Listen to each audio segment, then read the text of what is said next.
లోకల్లో ఎట్లా అయిపోయాయంటే ఇప్పుడు ఎంఐఎం పార్టీ వర్చస్వం ఎక్కువ ఉన్నది, డామినేషన్ ఎక్కువ ఉంది. ఇంకా ఎంఐఎం పార్టీ కార్యకర్తలు చాలా మంది ఉన్నారు అక్కడ.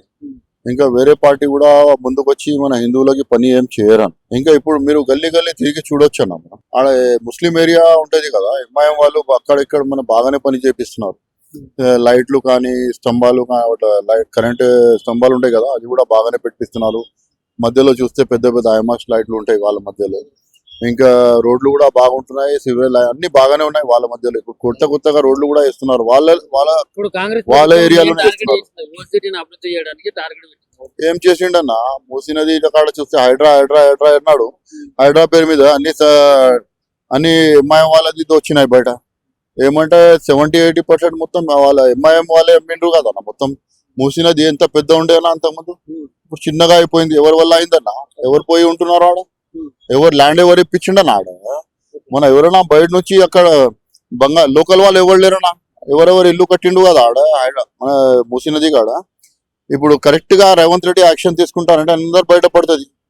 ఆ జనగణన చేపించిండు. ఆ జనగణన పేరు మీద ఇంటింటి తిరిగి చేయమనండి. వాళ్ళు ఎందుకు చేస్తలేరన్నా? ఇంటింటి తిరిగిపోయి ఆ కార్యకర్తల్ని పెట్టుకున్నారు. ఆ కార్యకర్తలు ముందుకు వచ్చి ఇంటింటి తిరిగిపోయి చేయమంటే నైబాయి హోగా అంటున్నారు డైరెక్ట్. అరే గల్లీలో పోయి ఆధార్ కార్డ్ ఏ కావాలి, కైకుపోతానా అంటారు వాళ్ళు. దీనికి భయపడిపోవట్లేదా? భయపడేసి ఇంటింటి పోతలేదు. ఇంకొకటి అవునా, వాళ్ళు గుండాలు ఉంటారు. ఇప్పుడు మన యూసీసీది నడుస్తుంది, యూనిఫామ్ సివిల్ కోడ్ రావాలన్న సెంటర్ లో నడుస్తున్నది. అది ఎట్లా అంటే వాళ్ళకి భయం ఉందన్న. ఎక్కడి నుంచి మన మీద ఏదో దాడి చేస్తారు. బీజేపీ సెంటర్ లో ఉన్నది, బీజేపీ ఏమైనా కుట్ర మా మీద చేసి మనల్ని ఇక్కడి నుంచి పంపిస్తారు. ఆ భయం ఉంటది. ఆ భయం కూడా ఎట్లా ఉండేది అంటే ఎంఐఎం కి ఓటర్స్ లేదన్న. ఓటర్స్ అంటే ఎందుకు లేదంటే మన అక్కడ ఓల్డ్ సిటీలో ఉన్న పాత ముస్లిమ్స్ చాలా మంది ఉన్నారు. వాళ్ళు ఇష్టపడతలేదు ఎంఐఎం పార్టీని. ఇప్పుడు ఎంఐఎం కి ఓట్ పర్సెంటేజ్ రావాలంటే అన్ని బోగస్ ఓట్లే ఉంటాయి. ఎందుకంటే రీసెంట్లీ మీరు చూసారు, లాస్ట్ ఎంపీ ఎలక్షన్ లో మాధవలత నిలిచినప్పుడు ఇంటింటి తిరిగి ఏమంటే అరే భయ్ ఓట్ డాలనా అని తిరిగిండ్రు వాళ్ళు. కానీ ఆడ ఓట్ వేయడానికి వాళ్ళ పబ్లిక్ ముందుకు రాలే ముస్లింస్. ఎంఐఎం కి వాళ్ళు ఇష్టపడతలేరు దాని గురించి. కానీ ఎవరు ఇష్టపడుతున్నారంటే రోడ్డు మీద తిరిగే వాళ్ళు. ఎవరంటే ఆ బండి రోడ్డు మీద ఫ్రూట్స్ అమ్ముతారు కదన్నా వాళ్ళు, ఇంకా ఆటో వాళ్ళు ఉన్నారు. ఇంకా ఆటో వాళ్ళు ఎందుకు సపోర్ట్ చేస్తున్నారు ఎంఐఎం పార్టీకి అంటే వాళ్ళ దగ్గర లైసెన్స్లు ఏముండదు. వాళ్ళు ఎక్కడి నుంచి వచ్చిండ్రు, వచ్చిండ్రు ఏం తెలియదు వాళ్ళకి. ఇంటి అడ్రస్ కూడా తెలియదు వాళ్ళకి. ఎవరికి బుద్ధి ఎక్కడనో పారిపోతారో తర్వాత మన పోలీస్ డిపార్ట్మెంట్ కూడా ఎత్తుకునే అంటే వాళ్ళ ఇన్వెస్టిగేషన్ టీమ్ వాళ్ళ వెనక తిరుగుతూనే ఉంటది. వాళ్ళు దొరకరు.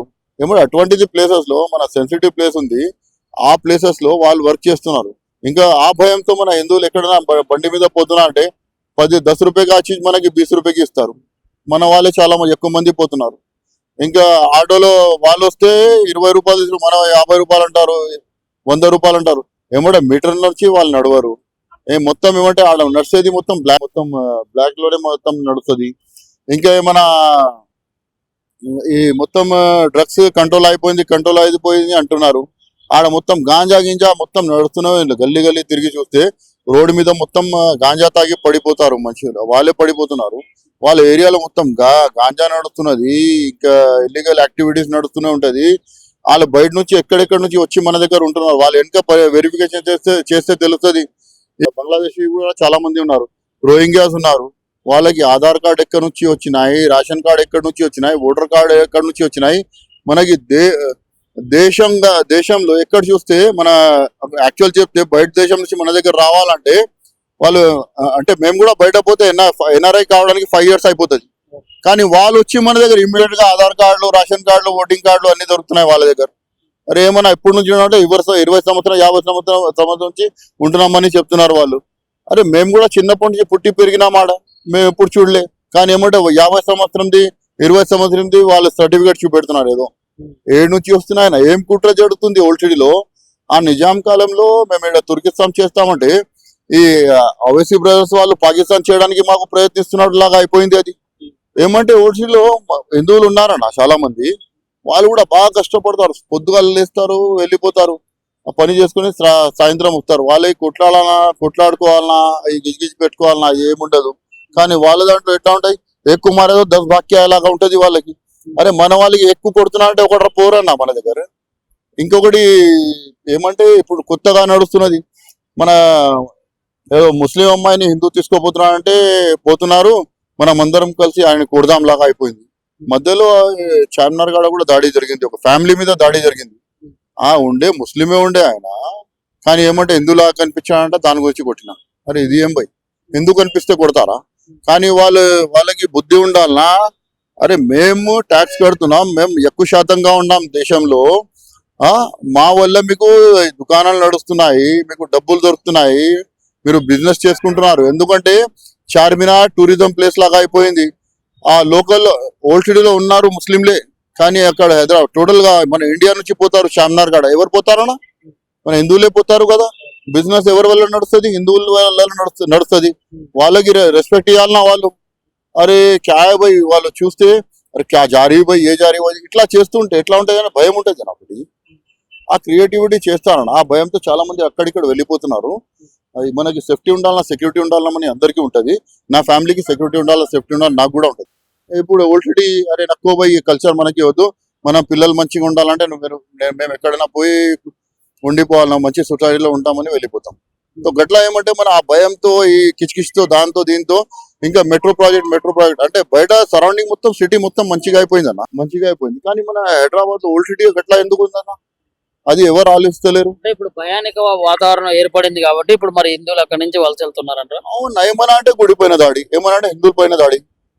అరే మన పిల్లలు ఎక్కడ పోతున్నారు, వాపస్ వస్తున్నారు, మధ్యలో ఏమైనా టక్కర్ అయితే వాళ్ళు 10 మంది 20 మంది వచ్చి కొడతారన్న. మన పిల్లలకి కదా దెబ్బ తలిగేది. అంతకుముందు కూడా ఇక్కడ మన షైనాథ్ గంజ్ శంషీన్ గంజ్ లో ఎవరో ఫ్యామిలీతో వస్తున్నారు, ఏదో మోస్కి బండి నడిపించే వాళ్ళకి ఏదో వెనక నుంచి బండి తగిలింది.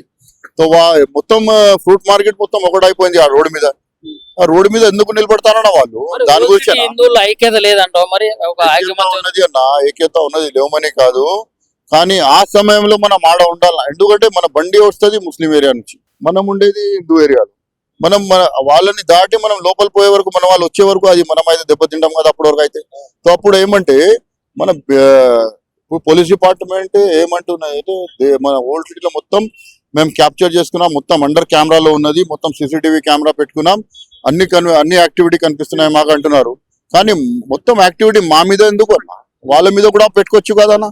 వాళ్ళ ఏరియాలో మీరే పోయి చూడండి, మీడియా కదన్నా, తిరగండి మీరు వాళ్ళ ఏరియాలో, ఎక్కడెక్కడ కెమెరాలు కనిపిస్తే మీకే తెలుస్తుంది. చెప్పు, కరెక్టా కదన్నా? మీరు చూడండి అన్న. ఎందుకంటే ఆ భయం అందరికీ ఉంటుంది అన్న, మన పిల్లలు మంచిగా ఉండాలని, సొసైటీ మంచిగా ఉండాలని. ఆ ఓల్డ్ సిటీలో సొసైటీ మొత్తం ఎట్లా చేసి మీకు అందరికీ తెలుసు. ఆ పెద్ద పెద్ద మదర్సాలు ఉంటాయి, పెద్ద పెద్ద మస్జిద్లు కట్టుకుంటారు, పొద్దుగాల నుంచి సాయంత్రం వరకు లౌడ్ స్పీకర్లు పెట్టుకుంటారు. పిల్లలు ఏం చదువుతారన్నా చెప్పండి మీరు? ఎప్పుడు మా వాళ్ళకి మర్జీ ఉంటుంది, ఎలక్ట్రికల్ డిపార్ట్మెంట్ వాళ్ళు ఎక్కువ అయిపోయిండు, ఏమైనా డిపార్ట్మెంట్ అంటే వాళ్ళు ఎక్కువ అయిపోయిండు, మన మున్సిపల్ డిపార్ట్మెంట్ వాళ్ళు ఎక్కువ. ఎంఆర్ఓ కార్డు చూస్తే వాళ్ళ బ్రోకరీ నడుస్తుంది. ఇంకా ఆధార్ కార్డులు చేసుకోవాలన్నా, మీ సేవలు నడిపించుకోవాలా అంటే మొత్తం వాళ్ళే ఉన్నారు. మనకి ఏడే ఛాన్స్ దొరుకుతుంది ఆడ. సో మనకి డెవలప్మెంట్ ఆడ లేదు. కొన్ని మంది ఆ వాతావరణంలో భయంకరంగా ఎట్లా అంటే భయ వాతావరణం అయిపోయింది. అది నైపోయి ఇదర్సే జాగి మన పిల్లల్ని మంచి పెంచుకుందామని అందరికీ వచ్చేది. చాలా శాతంగా ఎక్కువ ఆడ బస్తీ అంటే బస్తీ కొన్ని ఖతం అయిపోయింది. ఆడ బస్తీయే ఖాళీ అయిపోయింది అన్న, బస్తీయే ఖాళీ అయింది. అంతకుముందు ఏమంటే 40-45 సంవత్సరం కింద మేము కూడా విన్నాం, మన తలాబ్కట్ట ఈ మొగల్పురాలో ఒక పెద్ద బస్తీ ఉండే, పిటల్లో బస్తీ ఉండే.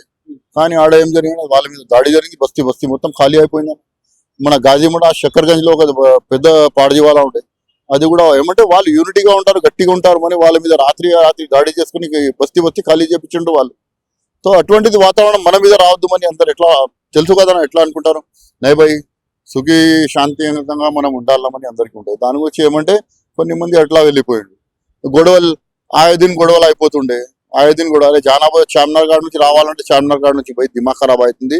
వాళ్ళు పట్టుకొని కొడుతున్నారు, తిడుతున్నారు, ఏదో చేస్తారు. మళ్ళీ గొడవలు అయితే కర్ఫ్యూలో మన ఇంట్లోనే ఉండాలన్నా పోలీసు వాళ్ళు కూడా ఉల్టా మన మీదనే దాడి చేస్తారు, మనకి ఎక్కువ సపోర్టింగ్ ఉంటుంది. కానీ ఏమంటే ఈ మధ్య ఏమంటే ఇప్పుడు సెంటర్ లో అక్కడిక్కడ కొద్దిగా బీజేపీ స్ట్రాంగ్ అయింది. మన హిందూ ఆర్గనైజేషన్ కూడా బాగా కష్టపడుతుంది. ఇంటింటి తిరిగి పోయి చెప్తూ ఉంటే కూడా మన వాళ్ళు కొద్దిగా సపోర్ట్ చేస్తారు, కొద్దిమంది సపోర్ట్ చేయరు. కానీ మా ప్రయత్నం అయితే సంఘంది, ఆర్ఎస్ఎస్ది, విఎస్పీది, బజరంగ్ దళ్ది, బీజేపీది నడుస్తూనే ఉంటది. మన హిందువుల్ని కాపాడుకోవడానికి ముందుకు వస్తూనే ఉంటాం. ఇక ముందు ఏమైనా జరిగితే కూడా ముందునే ఉంటాం అన్న, హిందువులకి అండగానే ఉంటాం.